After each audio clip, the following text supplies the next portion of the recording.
In this program, I'll be speaking to a number of decision makers about sustainability, where environmental, social and government screens have helped to identify investment opportunities or avoid investment risks.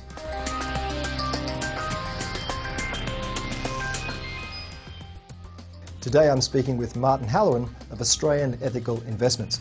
Welcome to Decision Makers, Martin. Thanks, Jeff. A lot of people have long had the concern that responsible investment due to the limited universe results in underperformance. What's your take on this? Well, my experience at Australian Ethical has been very different. We're in the enviable position that we have peer-leading, top quartile investment returns. And I'd like to try and dispel some of the myths about ESG or environmental, social and governance investing. And that is that, firstly, that ESG investing involves sacrificing some returns, and secondly, that ESG investing is some sort of alternative investment or some sort of overlay.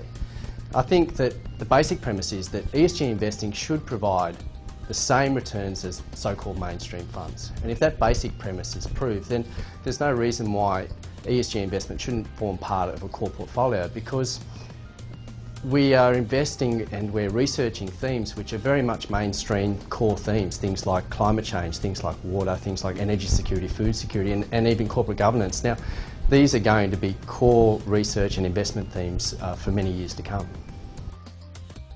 Can you give me a couple of examples where social and the governance screens have helped to identify investment opportunities or avoid investment risks? Yeah, a couple of examples we have were our initial concerns about environmental and food security concerns over first stage biofuels such as ethanol. So we completely avoided that sector and the fallout that came from that. And also we advocated for a long time that with the renewable energy industry in Australia very much in its infancy, that we needed some type of transition fuel that had lower emissions than coal. And that fuel that we've researched is coal seam gas. And we've been very successful in the last 12 to 18 months in that sector. In order to fully cover all research for ESG, what kind of research resources are needed? Australian Ethical, we're quite lucky because we have 6 dedicated ESG research resources on top of 5 dedicated financial analysts as well.